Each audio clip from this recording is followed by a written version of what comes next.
Hello and welcome to the Return of Gnosis podcast series. I'm your host, Nick Reed, and I'm here with none other than Michael Curving. Greetings. Our co-host today, we're going to be talking about Carl Jung as it relates to the return of Gnosis in the 21st century. We're going to be talking about the confrontations with the unconscious that he went into in Liber Novus, as well as a number of other related topics. Let's get into it. So I went to the beach this weekend. You began to tell me about it on the phone. Tell me more. I had a really interesting experience. I know sometimes when I go to the beach, I always have an interesting experience. But this time, this wasn't like any other time. The waves gave me a message about life. The message is this. The waves are like you and me and everybody else. They are a form just like we are. They have a lifespan. I'm sitting here surfing this wave, right? And after it was done, I was like, all right, bye, see you later. I'm going to go surf another wave. But that's not how I am in life. In life, you get some friends or some company, and then you're like, oh, man, you're so sorry to see them go, and we experience loss, and we have this big human experience, right? We don't experience the rest of our things in this house and our car and money in the bank and friends and family like waves, but they are like waves. They come out of this primordial ocean, and then right back into them, everybody goes at the end of the day. But why do we bitch about it, you know? In surfing, here was the difference in my experience. The waves come up out of the ocean, and they go right back in the ocean. But while they're there, there's magic. And you surf. And that's it. It was like the perfect experience for non-attachment that I wish I could carry into the rest of my life. What do you think about that? I think that's very beautiful and well put. I suppose the thoughts that it sparked in me are,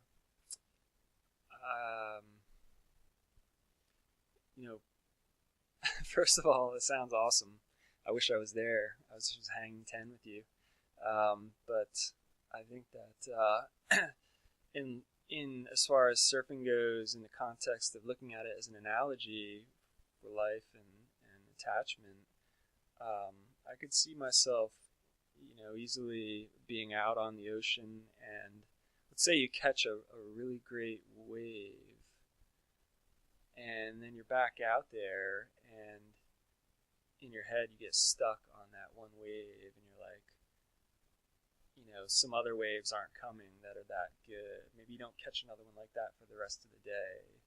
So what happens if you're stuck, if you're fixated on that one great wave that you caught, 2 hours ago, 3 hours ago, you can't get another one? What happens? You get frustrated. You just say, oh, I want that wave again. Why can't I have a wave like that again?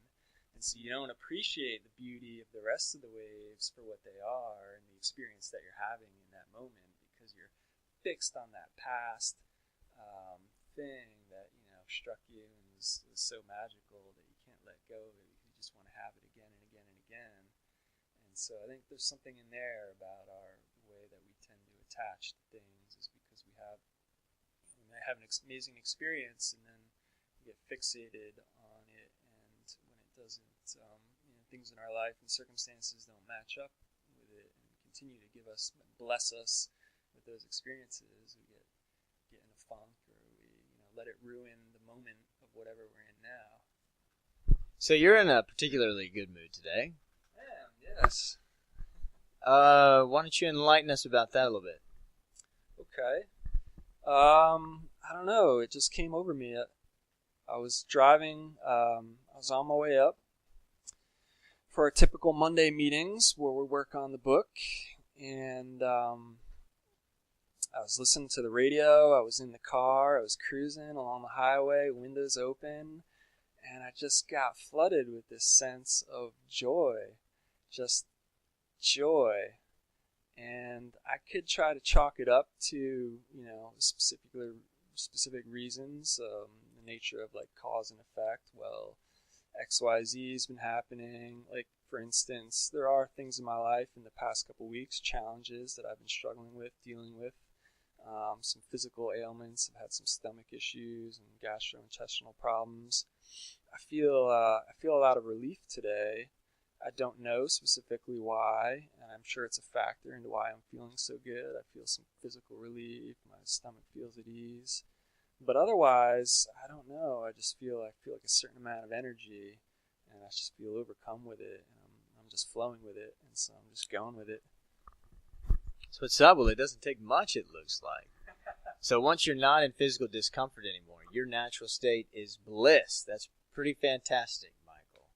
Pretty fantastic. One of the other things I wanted to share with you was, I told you about when I was down at the beach and I ran into two people in the store who both had the two names that we've picked out for this mystery future kid, if it's a boy or girl. That was a pretty uncanny coincidence right there, man.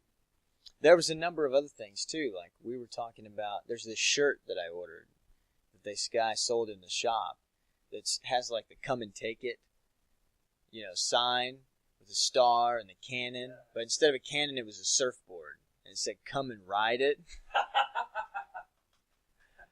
So I was like, "Yes, are you kidding me? Freedom and surfing in the same shirt?" Yeah. So I got that shit.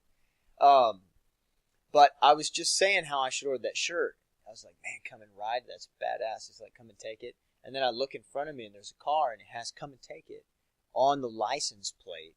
The little black outline that they have coming around the license plate frame.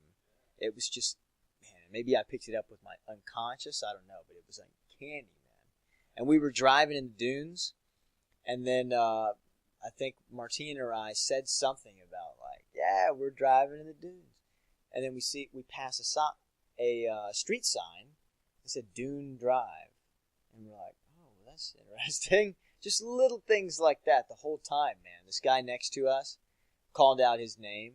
Gary G! He was joking, hoping that they would call his name next to go get his food. And as soon as he said it, they go, Gary G! And he goes up to get his food. And he goes, wow, that's crazy. Just little synchronicities like that this whole time have been happening. But interestingly, I was reading some Carl Jung, and he mentioned synchronicity quite a bit when he was talking about some of his precognitions and dreams. Like when his dreams would somehow match up with something going on personally in his life that either is happening or hasn't even happened yet, but he's unconsciously aware of it, or something in kind of the collective unconscious that's going on or is about to happen that his unconscious has picked up on and expressed. And although for him, all of his works like this were kind of secret, they were never published till after he was dead. He secretly would come up with these theories in his scientific work to try and validate them. And synchronicity apparently was one of those. It was one of his scientific ways of rationalizing what he's experiencing in his personal, irrational dream journalings and active imagination experiments. Fascinating stuff, man. But last night, I had a dream.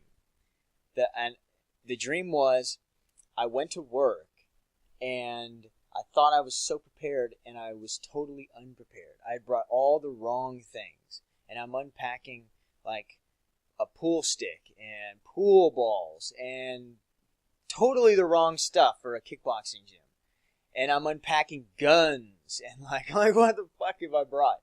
And there was this trainer there, her name was Caitlin, in my dream.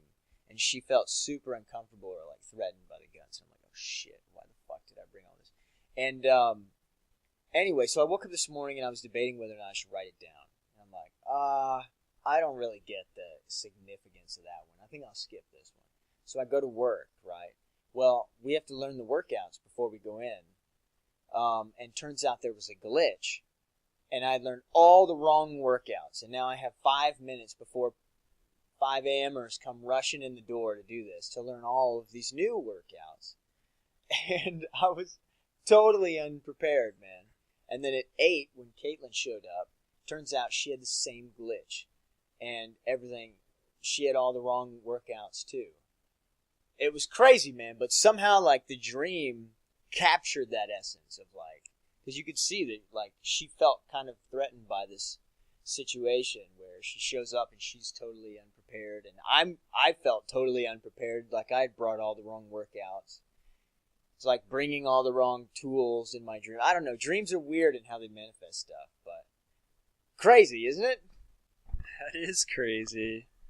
To a certain extent, it makes me wonder to what degree, if we're kind of tuned in to these kind of things, are they always there, or are we more tuned into them because we pay attention?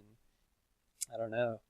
But it's interesting. I enjoyed hearing about the coincidences, and I had a couple minor coincidences that I wanted to share as well, or synchronicities. Most interestingly, you had last night I was doing some journaling at home, and I got a phone call from you. I picked it up, and you started reading me out of the Jung book about a subject about dialogue, establishing relationship between the conscious and unconscious mind. And it was uncanny to me at that moment, because it really reflected so oddly the nature of what I had been journaling about at that moment was about that, in a sense, about trying to talk to my unconscious or subconscious. And so that struck me as just fascinating and awesome. And on the way here today, so also yesterday I was thinking about something that struck me as funny, and I was going through it in my mind. I was thinking about how people ask each other commonly, like, how are you, or who are you? If you want to know who someone is, or even like who they are in terms of their character. Who is this person, or what they are? Who are you? How are you? What are you? You never really ask, why are you? And it struck me as odd whether that question should even make sense, like who I am, right? Who I am as a person, but why? Why am I? Why? I don't know. And so I kept going over this question in my mind, trying to figure out if it made sense. Why are you? And I don't know, it just struck me as funny. But then today on the way here, I flipped on the radio, and there's a new song apparently by a band of horses. It's a band that I used to really enjoy, but haven't listened to so much lately. I guess it's a new album they have out. And the title of the song was "Why Are You Okay?" And I just thought, wow. So I don't know whether that's a synchronicity or not, but gosh, there was one other thing that I wanted to add to this that kind of brought up as you were talking. I might have lost it. If I think of it again, I'll certainly share. Anyway, I'm going to pass it back. Well, one thing that I want to share for sure is something that I read in the Red Book, Liber Novus, the Reader's Edition by C.G. Jung. It's not by C.G. Jung. The Red Book's by C.G. Jung, but it's edited and has an introduction by Sonu Shamdasani, whoever that is. Anyway, fantastic introduction, by the way. But in his introduction, he talks about Carl Jung and his long journey with figuring out the structure of the unconscious, and he and Sigmund Freud really pioneered that whole idea of the unconscious, and Carl Jung kind of pioneered the idea of there being a collective unconscious, as opposed to your personal unconscious, which is like aware of all the stuff that you're picking up in your day and emotional, this and that, and baggage that you're not processing because it's just too much or whatever. Like you have the clothes on your back that you can feel when you pay attention to them, but otherwise they're unconscious. Like that's personal unconscious stuff. It's not like collective unconscious is aware of the shirt on your back when you're not paying attention. Not that kind of stuff. Collective unconscious is aware of cultural stuff. What's going on culturally? What's going on with the human race and species? And where are we? And are we headed toward a giant flood kind of stuff? Are we headed toward a world war? And so he would, a lot of his work was in differentiating the two and really looking at the relationship between the two as well. The relationship between you, what you experience as I, as me, and the relation and your unconscious, which is also you. So you have this self that's unconscious. But anyway, he was saying most people have this huge gap between their experience of I, me, right, and their surface consciousness and the real them and their unconscious and all the rest of their personality that is underdeveloped or not really being integrated into life. And he says once you develop a relationship with it, something happens. The first effect is that the range of consciousness is increased by the inclusion of a great number and variety of unconscious contents. The second is a gradual diminution of the dominating influence of the unconscious.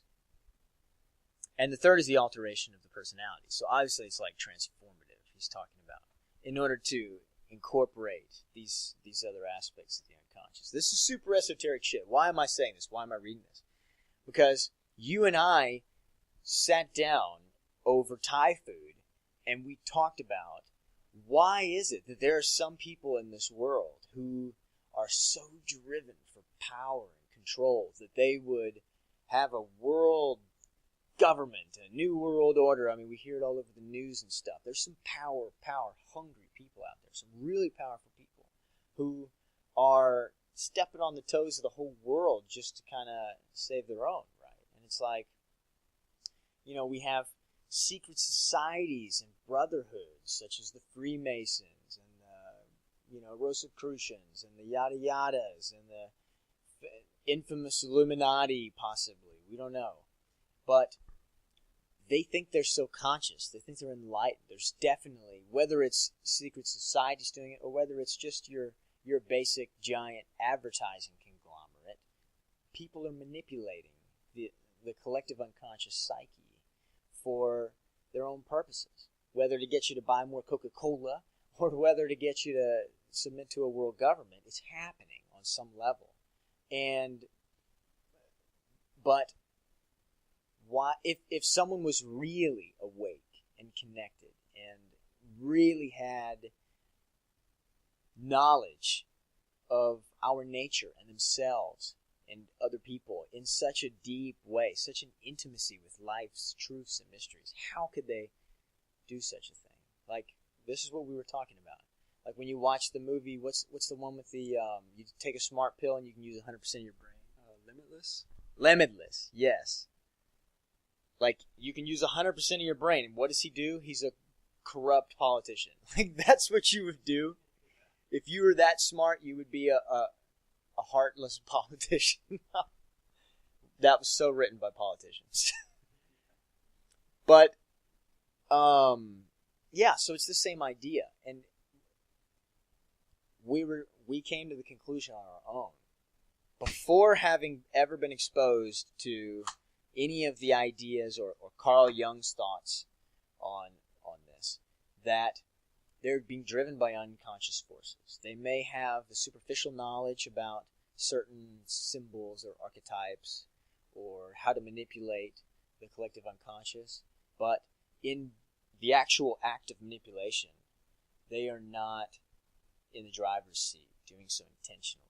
They are driven by forces and needs and drives of which they are completely unaware, which are completely unconscious to them. And that's what Carl Jung is describing in the relationship of the conscious to the unconscious, in people who do not engage in some kind of the equivalent of what he did in his active imagination experiments throughout his life, where you're developing a relationship and including great number and variety of unconscious contents, integrating other parts of your personality, that you are dominated. The influence of the unconscious is dominating. Now that that is something very interesting that I read, man. But anyway, what are your thoughts on that? So I remember the conversation that we had that you referred to. I remember one of the things that we talked about was that I'm going to pause for a second here.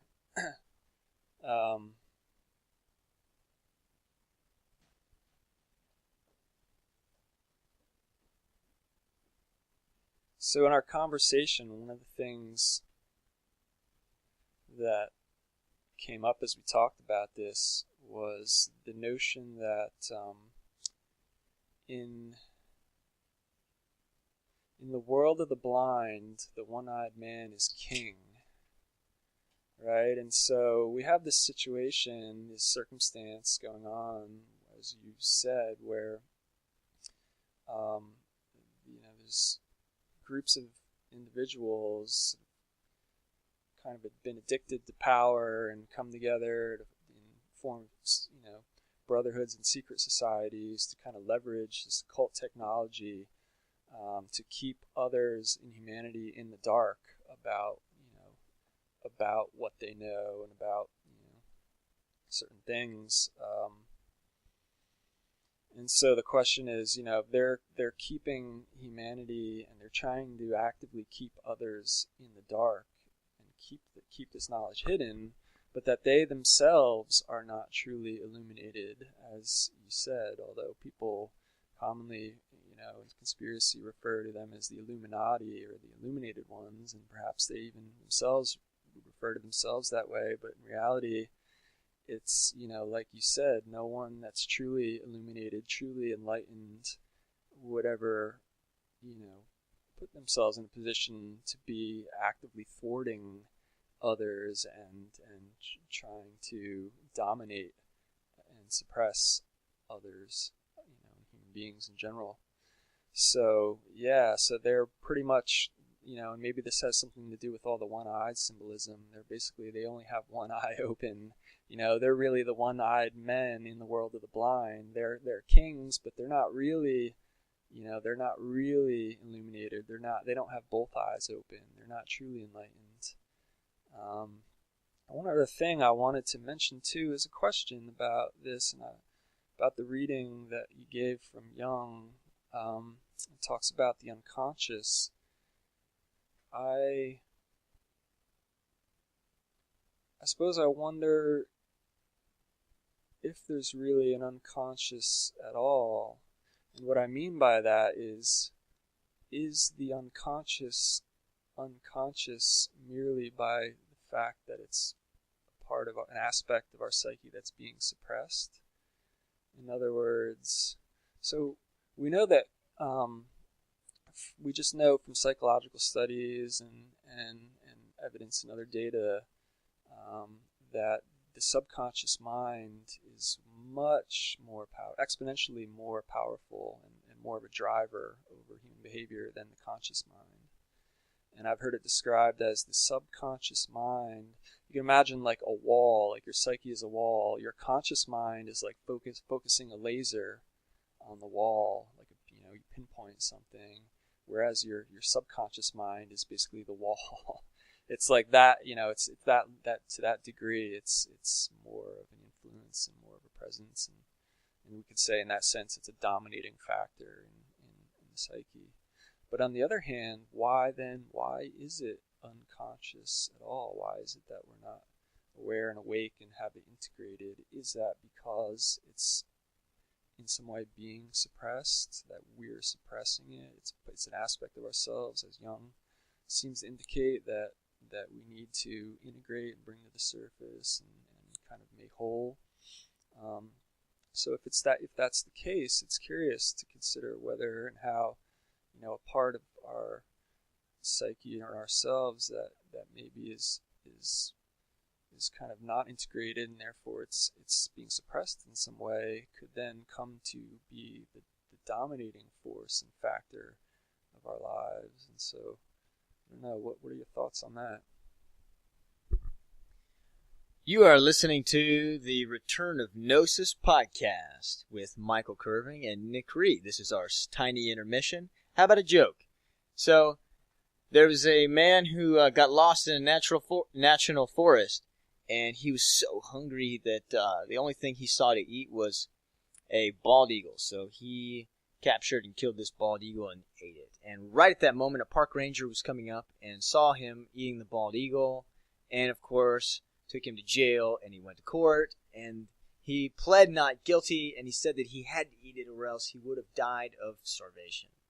And the judge, in his closing statement after acquitting the man of this crime, said, I don't intend to ever eat a bald eagle. I don't want to eat a bald eagle, but I've always been curious. What does bald eagle taste like? I'd like to know. He said, it tastes somewhere between a spotted owl and a whooping crane. That's the joke for the day. Coming back to the Return of Gnosis podcast. This is a podcast about our world today.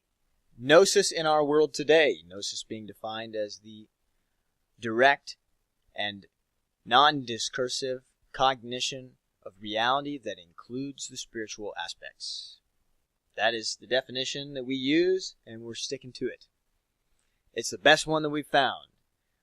We are talking about, regarding Gnosis, the practices of Carl Jung and others in the developing a relationship between the unconscious and the conscious mind, which he considered very, very important. Most people are unawake or asleep, as the Eastern traditions have described it, or unconscious, as Carl Jung would have described it. He has written extensively in the Red Book, Liber Novus, and a number of other ones about what happens when you start to incorporate unconscious contents into the conscious mind and the transformation of the personality. One thing that I wanted to talk about that you brought up to mind was about the power of the subconscious. You just mentioned that most behavior, according to our studies, which we know in a very abstracted, statistical, indirect way, most behavior is dominated by the subconscious, not the conscious mind, which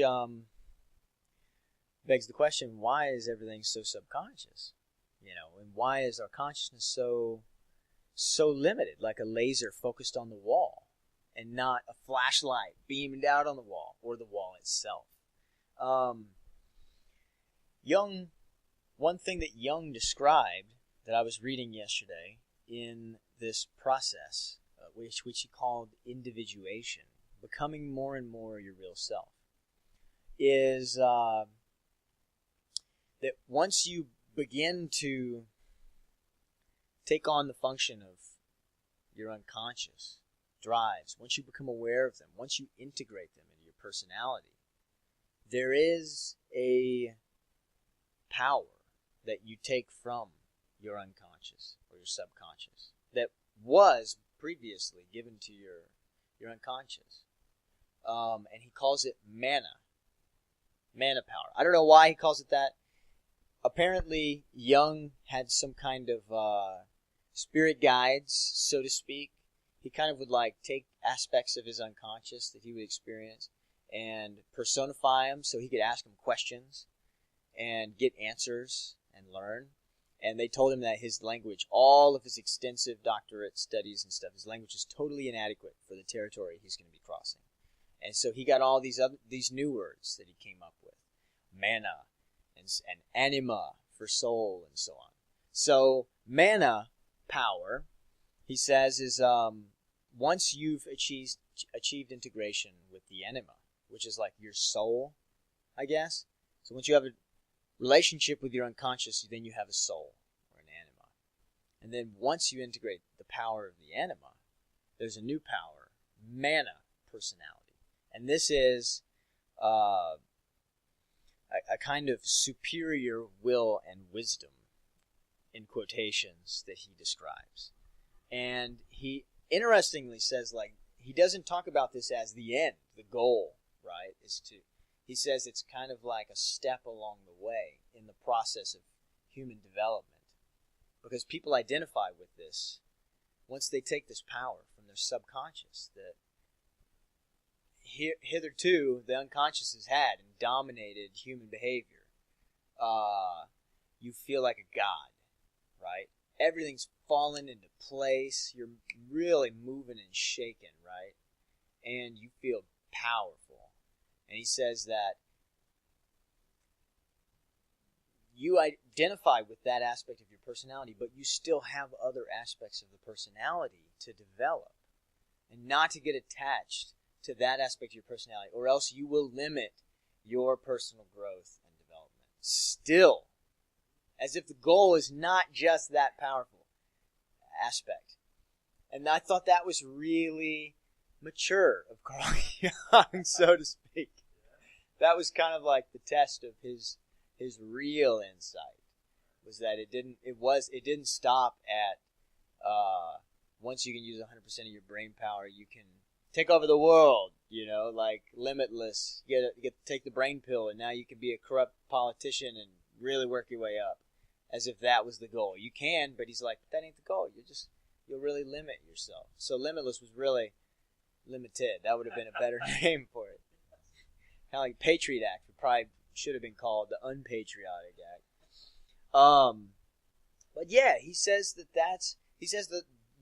the self for you is more like the sun, and the part of this experience and personality that you have right now in this moment, in this aspect of your life, is more like the earth revolving around the sun.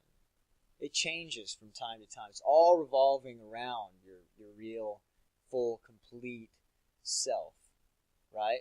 He's like, don't stop. Don't stop here. Yeah, you like it here in this angle, in the spring or whatever. But keep going, he says. What do you think about that? I think, it's a great insight. Back to Gnosis. Right. So, one thing that struck me as interesting and perhaps related is when you talk about this idea that recovering the power from your subconscious and then having that power sort of integrated into maybe a more holistic part of yourself, what he called, I think, the mana. It reminded me of things that I've read in maybe some certain Eastern traditions where they talk about when you're struggling or battling with demons, and then you eventually conquer your demons. And I'm not sure whether conquer is the right word, because that maybe could imply domination. So, but more maybe to put it in Jungian terms, kind of like you learn how to integrate that aspect of your subconscious that's causing you grief and suffering or whatnot, or holds power over you. That your demons actually then become helpers. They turn into helpers and friends that serve you along your path and your hero's journey. And this might be also something that you see in kind of a Campbell-esque hero's journey type of a reading of this whole thing. So I like that idea that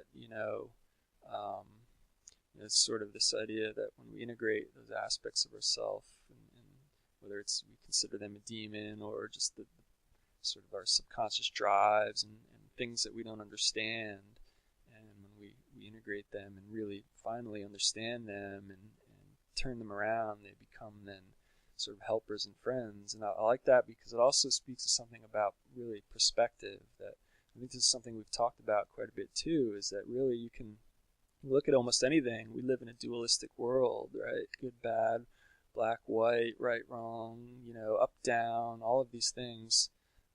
But really a lot of it is just, can be a matter of perspective, and whether or not one chooses to look at the bad, so-called, quote, bad things in life or whatever circumstance as something that's thwarting us, or something that's in fact, we strip it of moral judgment, that same thing could be viewed as a catalyst, as something that's there to help us, to spur growth, or just as a messenger to tell us, hey, pay attention, this is something you need to look at, this is a part of yourself that you're neglecting, or whatever the case, that, encourages us to kind of grow and move forward and sort of tackle challenges and whatever the case, so that we can become more integrated. And that, as you implied with Jung saying that, this power, regaining this power wasn't the ultimate goal, that maybe there's no real end to this process. It's just a continuous process of growing and evolving and maturing. And I really like that aspect. So let me get this straight. So you're saying that some of the things that we experience as demons or devils is really just the things that have been suppressed, parts of our personality that we haven't integrated, that are kind of underdeveloped and working against us in a way, so to speak. So what do you think about this? So when I was at the beach this last weekend, I've noticed that I keep getting these songs stuck in my head, right? Worthless radio trash, okay? Stuff that I actually don't enjoy listening to, but now I have to listen to because it's stuck in my head. And I kept wondering, like, where's this coming from? Where's every time we would walk under the pier and they'd be playing a song up there, a crappy song. It would get stuck in my head instantly. We're eating lunch at a restaurant. They're playing music over the intercom system. It would be stuck in my head the whole day. There'd be a song playing on the radio on the way up. Everything. And it was really annoying. So I kept wondering, what is wrong with me? What's going on? Why am I plagued and haunted by this? And I realized that at some point, the reason this was happening, like I had like an epiphany, is I can't turn my brain off. And I noticed as I'm out surfing, and I'm trying to surf, but like, it's the most rejuvenating, refreshing thing I could ever possibly do. And yet, I'm having trouble turning my brain off. Even then. Like, it was so tough for me to just be. And I'm filling this trip with stuff like, all right, let's go get a smoothie. Oh, let's go get ice cream. All right, let's go to the surf shop. All right, let's go back to the beach. Oh, maybe we should go bait fishing tomorrow. And I want to be full, right? I want to be full.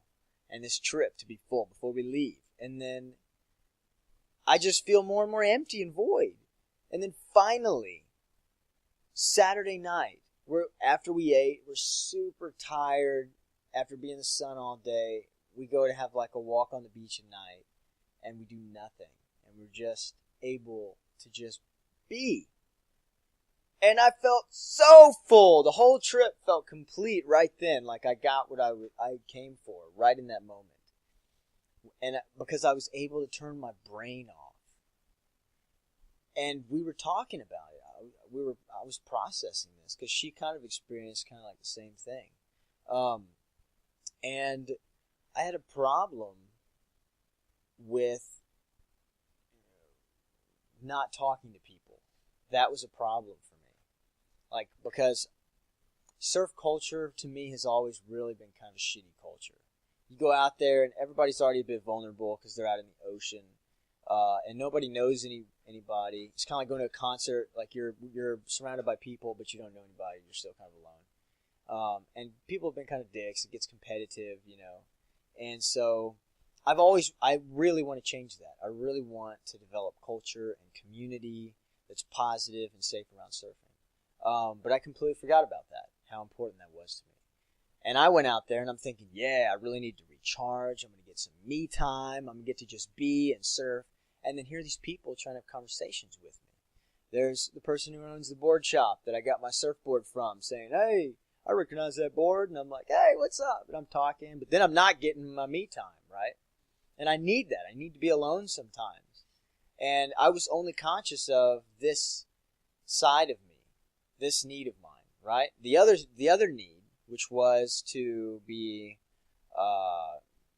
kind of this cultural catalyst, so to speak, to try and be friendly and engage people in conversation and get them to come out of their shell and talk to one another out there, was totally unconscious.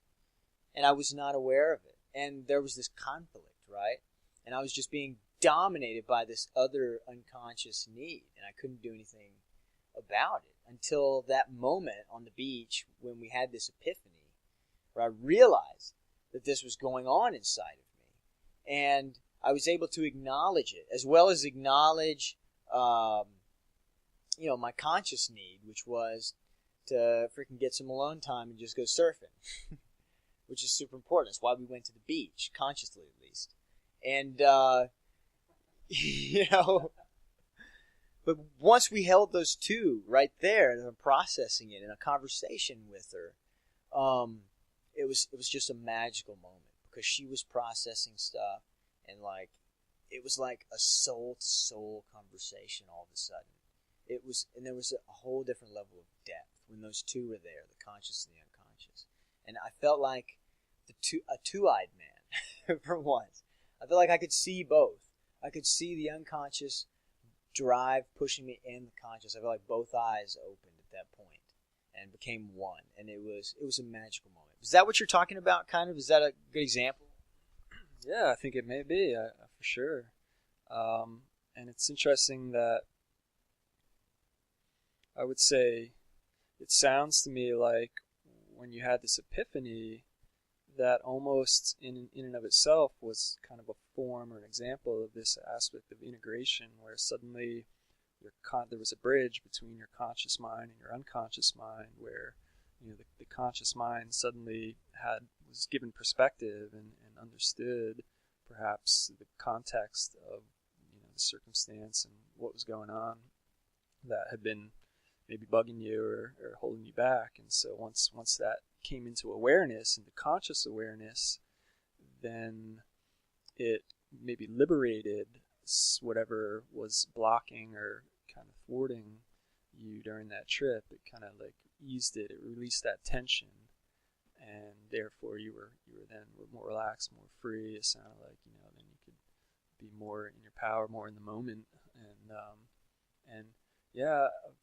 I think that's it's pretty important. So we talk about this idea when we talk about domination versus supplication or submission.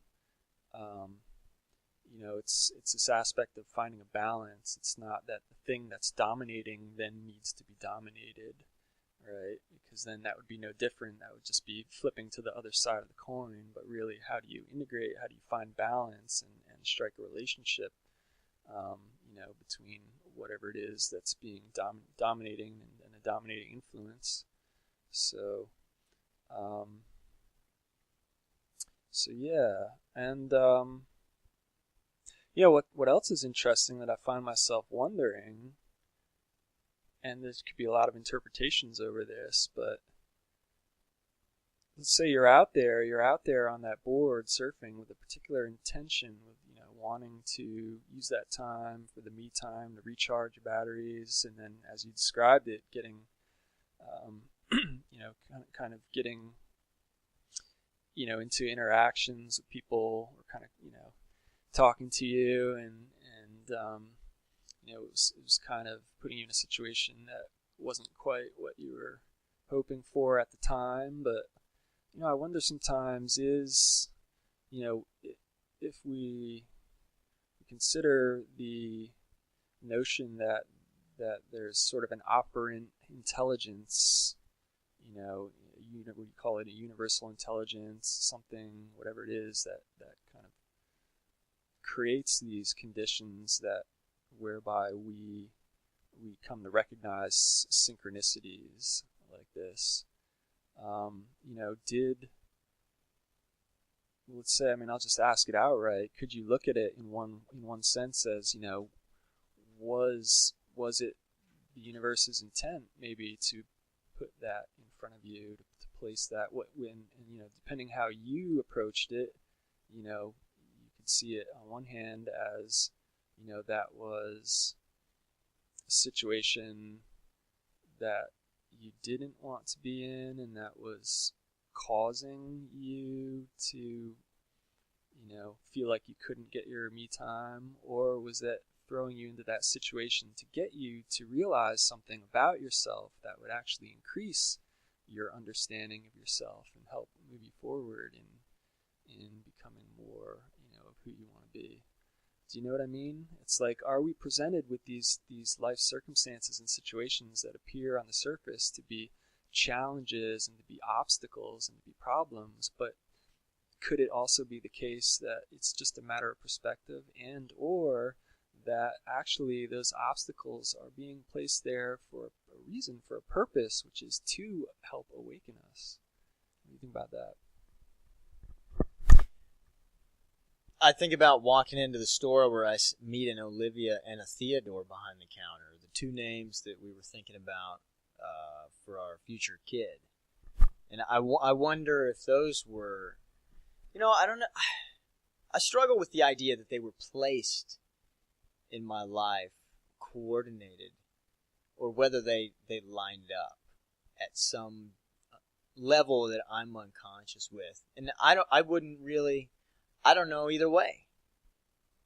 I don't really have more reason to believe that it's one way or the other. I don't have an answer to that question, but it definitely is a mystery, and it brings wonder for sure to my experience to have such a synchronicity like that. And the whole process that we just talked about on the beach. Yeah, it totally could have been lined up. Or maybe I have this huge mirage of unconscious things that I'm not conscious of, like drives and needs that are just coming up all the time in different situations. And that was one of them. I don't know. I think Jung calls them complexes. He says we all have these complexes, which is kind of like these archetypes. It's like your relationship to your unconscious in certain ways. Like whether you're aware of it or not aware of it, parts of your personality that have a hang-up or are overdeveloped or something like that. Get way too much attention or something like that. So maybe that's part of me. It's like I see myself as this. That's one of my strengths. I bring the community in. But also maybe it's a hang-up in the sense that I'm always worried about others and not myself. And so consciously I'm thinking about, I need this. I need this alone time or whatever. And then unconsciously I'm driven to create some community out in the waves and stuff. And then one's conscious and one's not. And then it's like a hang-up, So it's all retro no vomit. You don't get anywhere. You can't get both met at the same time. But definitely the integration was super important. And I would consider this process of integrating parts of your unconscious content as part of Gnosis. Because I think that the way that we experience our world today is becoming more and more superficial. And I say superficial instead of secular because I think that a lot of people have a bad taste in their mouth with the word spiritual or religious or something like that. But life is definitely, self-evidently much more than just a nuts and bolts, dry, mechanical, clock-working universe. There is a very personal and intimate mystery about it, a intoxicating sense of being alive that is undeniable to people who have it. And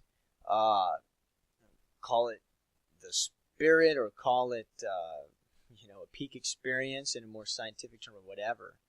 I definitely think that is absolutely vital. Like all your knowledge of the mechanical universe can help you be alive, but what are you going to do once you are alive? What makes life and all the effort that it takes to secure your survival and being alive worth it? And that is an answer of a different color. And I mean a different color. Or maybe color in general. Whereas we could think of the other as black and white. To survive or not to survive? Well, that's a pretty black and white answer. But what are you going to do now that you survive? What makes it worth it to live? And to live well? And to live with full presence and wholehearted participation?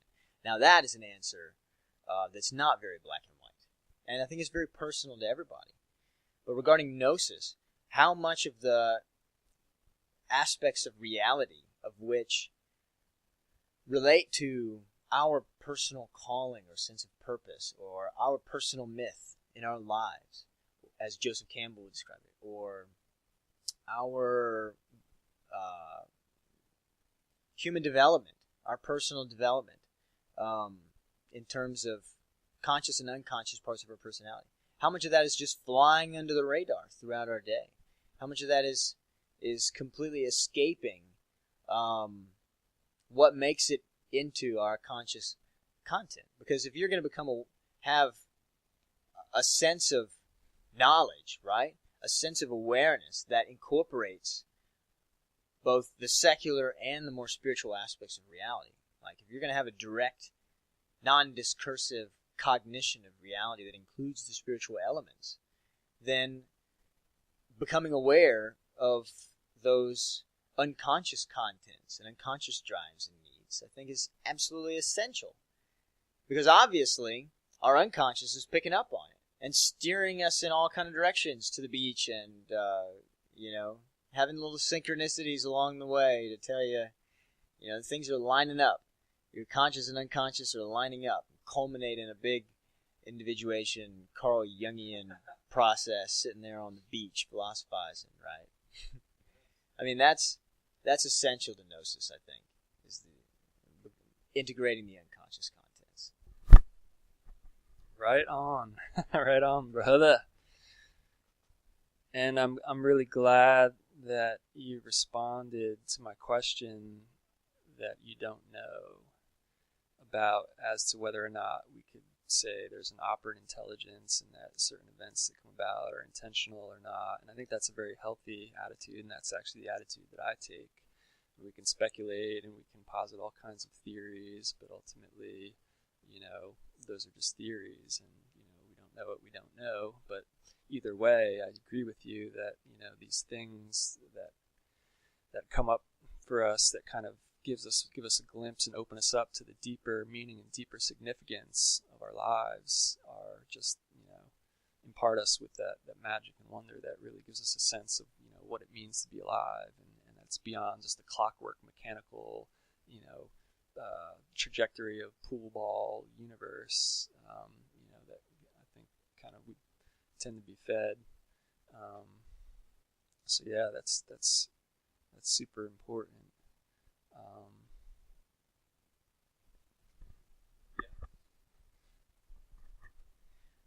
Well, regarding Gnosis and all that we've been talking about today, I just want to bring the listener back home to the return of Gnosis in our lives. I think that Gnosis is a knowledge that has been undervalued and dare say suppressed, but definitely undervalued. I think it's been underrated for a long time because it don't chop no wood, I mean, fact knowledge and theory and the scientific method and stuff can ensure your survival, but I think it's valuable in a different state of mind. It's valuable when you're in a state of mind where you're aware of these kind of existential problems, these kind of existential aspects of your life and reality. Whereas in our day-to-day, Monday morning, oblique problem-solving state, it's completely worthless. It's not going to help you make any more money. It's not going to help you, find a better route through traffic to your job. It's not going to help you get a girlfriend, maybe.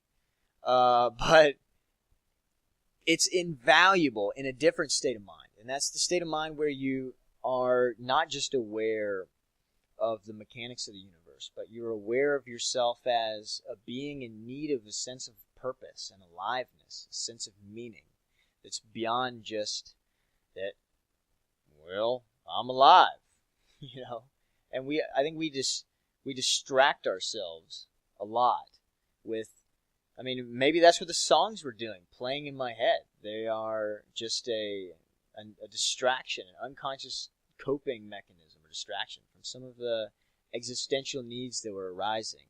coming back to the beach, which is a very, very deep and emotionally charged symbol to me. Very archetypal. I mean, that's one of the places where I have the most deep connection in the world. Do you have a place like that, by the way, Mike? Well, what's interesting that as you were talking about that, it really just occurred to me that if I'm not mistaken, the shoreline where the ocean meets the shore is itself, as you correctly said, is an archetype, and I believe it's actually symbolic of, or can be looked at as a subconscious to the conscious mind, that meeting ground where the ocean of the subconscious meets the shore of the conscious mind. I think actually, if we were to look it up, there would be some indication that's true, that could be interpreted and has been in the past as in that way. So that sure is, that is interesting. And I wonder too if it's like, these two aspects of the psyche really help to deepen each other.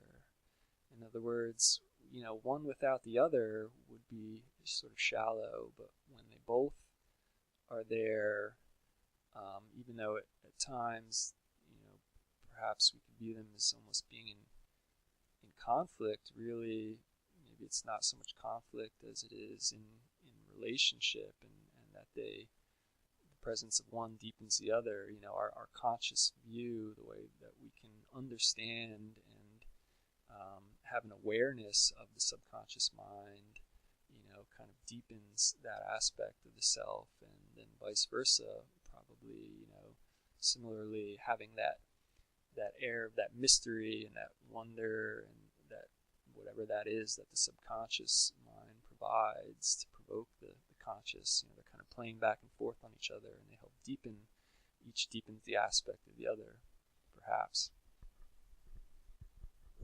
That isn't really interesting. I wouldn't say thought or idea. I think that's more of a very well put description of at least my experience of it. Because you got, think about it. Your conscious mind is just this tiny little, the foam of the wave on top of the ocean. And if you were actually aware of all of the principles and truths of reality, like the fact that the ground doesn't have to be under your feet the next time you take a step, or that you don't have to wake up in the morning, that the next heartbeat doesn't have to be there. Imagine walking around ever constantly aware of this frightening fact of reality, that everything is a gift, every heartbeat, every breath, every day you wake up is a gift. It would create such a sense of uncertainty and doubt in the experience of being alive that it's almost a blessing that it is unconscious, or maybe not. Maybe at one point it was conscious, and that's why now it's unconscious. We decided one day that just ain't really for my everyday experience. I'll push that back. I'm going to focus on some better stuff. I don't know, but I think it's very true. I think that there are things that you could be aware of that will make you wish that you weren't so aware. But also, I think they have their place in life and in human development, and in finding meaning, a sense of purpose in life too. Because life is a gift, and that's what makes it rich. The fact that nothing has to be there the next day, that nothing has to come. And yet when it does, what a gift! And to be surrounded by gifts is to be rich, and that sense of richness in life is also important and vital, and also is very missed today. People fill their lives with all kind of junk that they don't need, and a sense of richness that will probably never really suffice that hole in their heart where they're missing from the richness that could come from experiencing some of the more esoteric aspects of reality. That they would appreciate in a completely different state of mind that they may or may not ever experience. But let me ask you a question. So do you have a place for you, or not a place, but it doesn't have to be a place. It could be a person, it could be a thing, anything that has that kind of profound effect on you and is emotionally charged when you think of it, or like a symbol or something that means something to you in such a way that it provokes a deep emotion.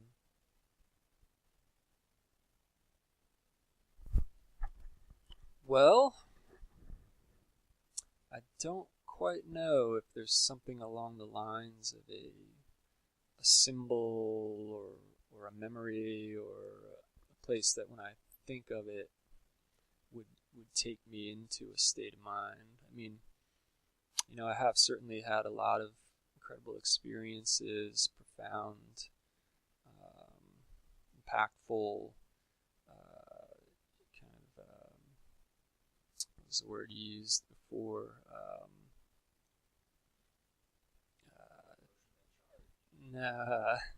Epiphanies and such, that I could certainly turn to,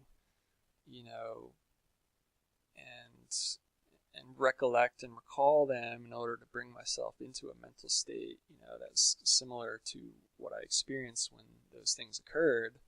But at the end of the day, I would have to acknowledge that, that would be kind of a phantasm. It would be kind of a ghost of what the actual experience was. To be inside of an experience that actually floods you with complete, overwhelming, joy and a sense of epiphany is something that I feel that the logical, rational, reasoning mind can't give to itself. It can't, it's kind of almost like love, or, we've talked about this idea of laughter, how do you make yourself laugh? It's just something that's spontaneous. There's certain things, certain aspects of life and our experience that they just have to arise spontaneously and can't really be forced, or they can't be, if we try to manipulate or kind of, create them for ourselves in our minds. I can try to create, a feeling that I feel when I'm connected to a person, in reality, that gives me a feeling of deep, heart-centered love. But, that memory isn't really the experience itself. I think the experiences are primary. But, I guess to answer maybe the question, I guess I have what I would call maybe sacred spots, what I consider places that I can go where I can recharge, and the places in nature, places that I found that have significance to me for various reasons, that I can go and really, kind of get in touch with, I don't know, qualities of life. If I'm in a place of conflict or something like that, I can go and it really helps me to become centered, and kind of gets me back into a space of peace and of meditation. So yeah, there's definitely places like that, and there's definitely lots of experiences that can put me there. But for the most part, I don't know what the recipe is for me. There's certainly activities that I engage in. One of them is pretty simple. Basically, it's just come up for me in the past year. I've started to just go out into the backyard and kick a soccer ball around, and I'll try to see how long I can keep it in the air, using only my knees and my feet and my head, no hands, of course. But I can get into a real flow. It puts me in a zone, kind of maybe similar to surfing, where I just, I'm passive and active at the same time. There's a part of me that's extremely focused, but a part of me that's extremely relaxed. It's it gets me really into a good flow state. So yeah, I love activities like that, which can really help to balance me and put me into flow, and just really good outlets for that sort of thing. And that's one of them for me for sure. There's probably some others, but again, there's also occasional experiences that I have no idea where they come from or what triggers them, but they do seem most often to come from when somehow or another my mind is able to really be quiet, have a sense of real kind of a deep silence, and in that silence sometimes there can be a bit of an awakening to the brain somehow, goes into a deeper state, a more alive state of awareness and things of that nature. So I don't know how much that answers your question, but Well, I think that definitely the soccer example seemed to touch on something that was very intense but emotionally charged experience. I don't know. I was just curious. I mean, I seem to believe everybody has something in their life that's the equivalent of my surfing, more or less. Maybe soccer for you. It may be basket weaving for somebody else. I mean, there's no end to the variety of places where people talk about the experience that's the most rich and rewarding to them. But yeah, so the reason that I was asking is because, so, what was his name? Abraham Maslow. He did a lot of research and comparative studies on the religious experience, which is a profound experience that results in a number of spiritual truths that have founded world religions. And although he was unable to use the word religious experience, he did have to coin the term peak experience to make it more palpable and digestible to the scientific community in their journals, so they would publish him. But he describes the peak experience very similarly to how Carl Jung describes a archetype. He says that it is a experience that is kind of like the highest quality experience that a human being can have. And they're also very positively charged emotionally. Like there's not, like all the peak experiences have a very, very positive emotional experience with them. And that not only do they evoke an emotional response, but they evoke a psychological response and a physical response. And it's like every aspect of the human being is evoked, so to speak, in this highest quality experience that you can have. It's almost like having the deepest quality experience you can have. It's like you're experiencing it on your surface, you're experiencing it in your mantle, you're experiencing it in your core. All the layers, you know what I'm saying, are being evoked and engaged and immersed in the activity at hand. And he says also that success is defined differently. I think that Mihaly Csikszentmihalyi, who wrote the Flow book, who's also another big name in positive psychology, which focuses on optimum human functioning and flourishing, which is basically about creating the conditions for peak experience in everyday life, and studying it. It's like taking people not from a zero, as Seligman describes positive psychology. He says psychology is taking people from a -5 in life to your basic zero baseline unhappy, unhealthy person in society. And he says that positive psychology is like taking somebody from a 0, your average, unhealthy, unhappy person, to a +5. And that really struck me as interesting. So anyway, Mihaly Csikszentmihalyi describes a flow state, which is very involved in the positive psychology. It focuses on meaning, flow, and pleasure, I think. Those are the three kind of factors involved in what they call the good life, or not the good life. Anyway, that's the three things they focus on in positive psychology that have the biggest impact on people's sense of well-being and subjective reports of happiness, right? Like science of happiness. Meaning was the highest, flow was the next highest, and pleasure was at the bottom, but still important. But anyway, in the flow, in the peak experience, they describe success as a success in the process of the activity, which is, I think, is completely different than our problem-solving state description and experience of success as well. So we describe success, you reach your goal. Like, let's say I went out to surf X amount of waves, and I did. I hit my mark, Now, it has been a success. Right. But then what happens if you go out there and there's no waves? Are you doomed to have a crappy day? Or can you redefine success? Can you reevaluate your goals? Can you find a deeper goal? And that's kind of I wouldn't call it a function, but it's a very important ability for people to do, be able to find the deeper goal in life and redefine. Think of all the people who get stuck in their lives, stuck on stuff.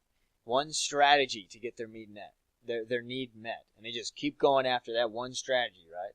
Like, say, control, something that I abhor. But anyway, so the peak experience in it evokes a state of being that it seems like engages all aspects of the personality, all aspects of the persona, of you, your body. Possibly a much deeper intelligence is able to be present and respond in that moment than just your surface consciousness and your intellect in a problem-solving state. I think you're in a different state, don't you think? I do think that. And that's why I was asking you about that, because I wanted to see if I could evoke a memory that you could talk about of something.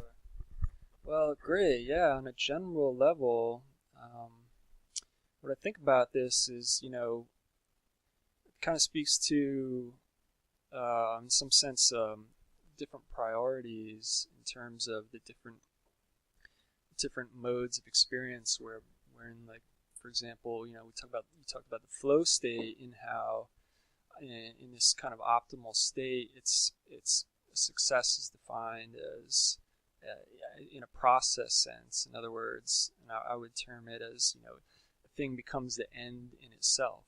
In other words, there is no final destination, there's no final state that you're reaching for, because if you're reaching for a state that's off in the future, then you can't experience it in the now. And I think that's where, in terms of, we try to define success as, a target or a goal that we need to reach or accomplish, like, for example, to catch the perfect wave or to catch a certain number of waves. Then, what's happening is then we're creating an end, and that we then define that that says that we can only be happy if and when we reach that end, right? Or we can only be satisfied, or we can only consider ourselves successful. So then we're always oriented toward this future ideal that we've created within the mind of a place that we need to get to that's off in the future, and therefore we're never able to be totally in the present and enjoying the experience and the process, which is the real success, in my opinion, and the real ability to navigate life and to kind of navigate the waters and be and exist at that level is so much more gratifying and so much more satisfying at a deeper level. And so I definitely think there's a lot to that, and I think that actually touches on you could call it a lot of psychological, certain aspect of psychology, where you talked about the difference between psychology, or regular psychology versus a new school of positive psychology. I'll pass it back to you. Yeah, so the reason I'm bringing this up is I'm also curious about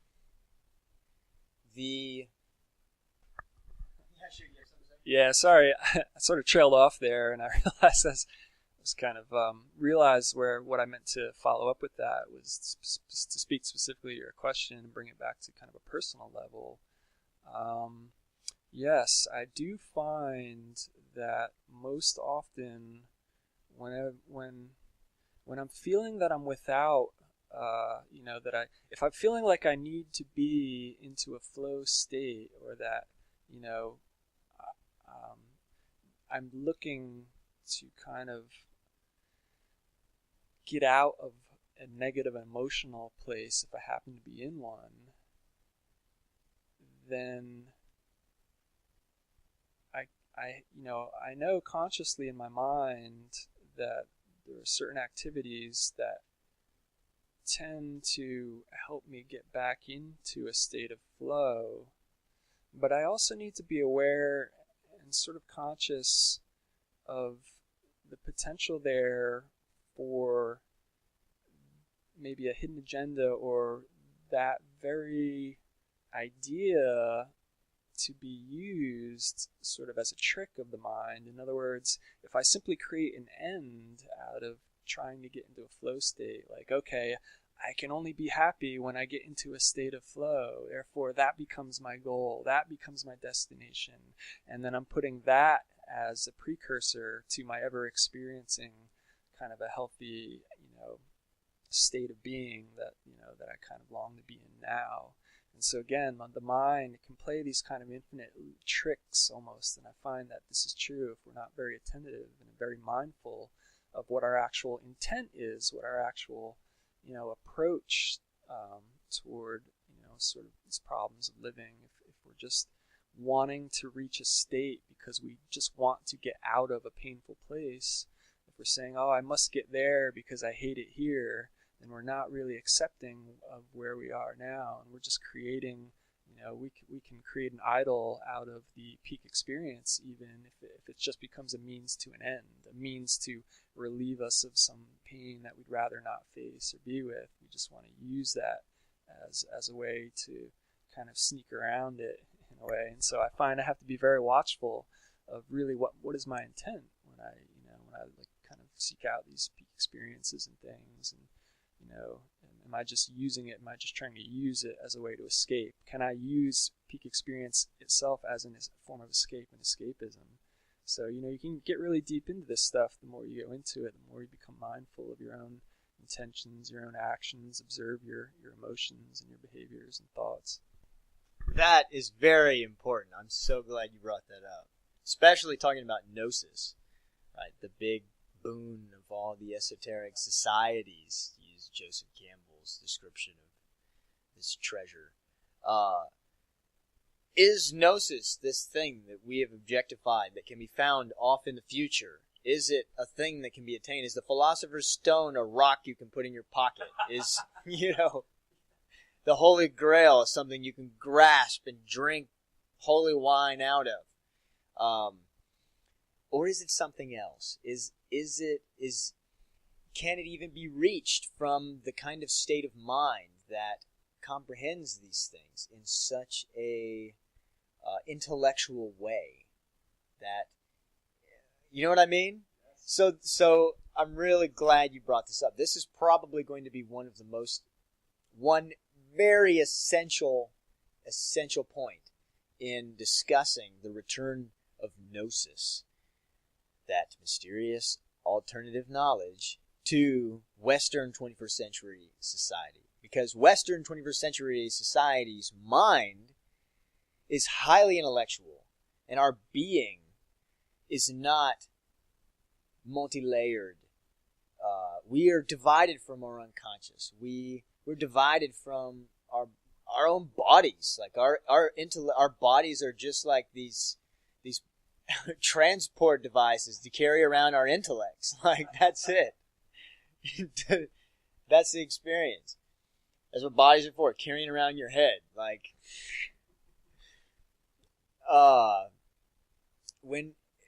and Gnosis could be an escape. And I know that personally I have approached some of the highest quality experiences of my life like that, where I'm always trying to get back to the beach. I'm always trying to get back to surfing or whatever, or to that cherished golden stage of my life or whatever, or you know what I mean? These are things that everybody has in their mind. They have an ideal that they're chasing after, or grasping after, and it's a trick of the mind, and we'll never get there in that state, which is interesting because it begs the question: is it a destination? Is it a journey, or is it not? Is it something else of a completely different mystery type nature that it's everywhere and nowhere, where you have to get there from wherever you are. You use whatever moment you're in. You keep going. You transform, face your conflicts, face the dark night of the soul if it has to be that, from wherever you're at. Find that. And it may even change forms from time to time. You are the map and you are the territory. Oh, powerful metaphor. Powerful metaphor. But yeah, I'm really glad that you brought that up, because I don't think Gnosis is this thing that can be attained or grasped or bought or put in a bag or something like that. I think it's everywhere and nowhere, and it is the result of becoming a real full person and living life to the fullest and the way that you live in every moment, including this one right here. This is the only one you can get to. You'll never even be there in the future if you keep pursuing it in the future, because when the future comes, if you're really crappy at mastering this moment, what makes you think you're going to be a master of that moment when it comes? You know what Exactly. That's like the end of that Modest Mouse song. What does he say? He says, you wasted life, why wouldn't you waste the afterlife?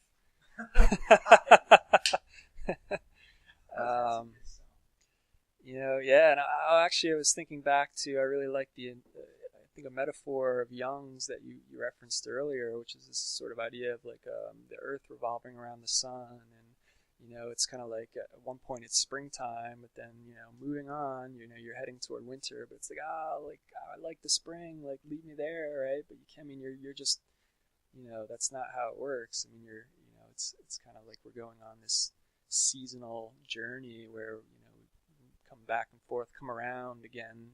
We'll see this different change of seasons, and springtime will come back around. But if we try to like stop the earth just so we can stay there, we're going to cause all kinds of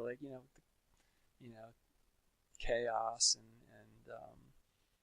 it just doesn't work that way. I was going to say, and winter may be Spring Appreciation Day too, so it may have its purpose. I think all the bad things, what we call bad things, have their purpose as well, even if they're just for appreciation of the good. I mean, you can't have goodness in life without the bad, right? But maybe even there's a way to go beyond all that, where you have your experience of the bad, and you have your experience of the good.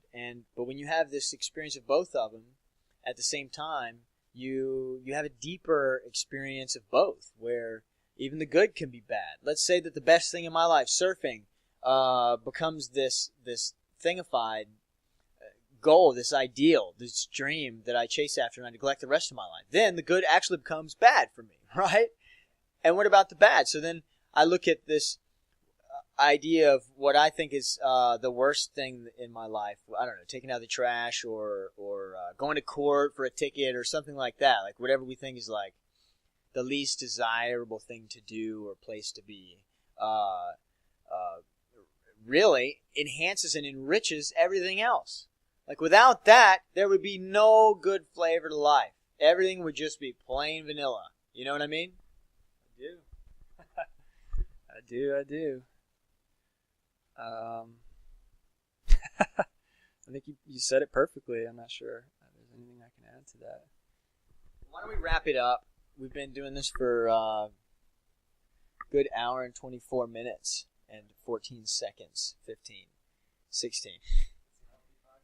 That is a healthy podcast. This is the Return of Gnosis podcast. It is a podcast that is going to accompany our upcoming book, The Return of Gnosis, which is going to be a giant cultural analysis of how we live today and the state of mind that is most dominant, that we exist in the problem-solving state, versus an alternative state of mind that has been undervalued.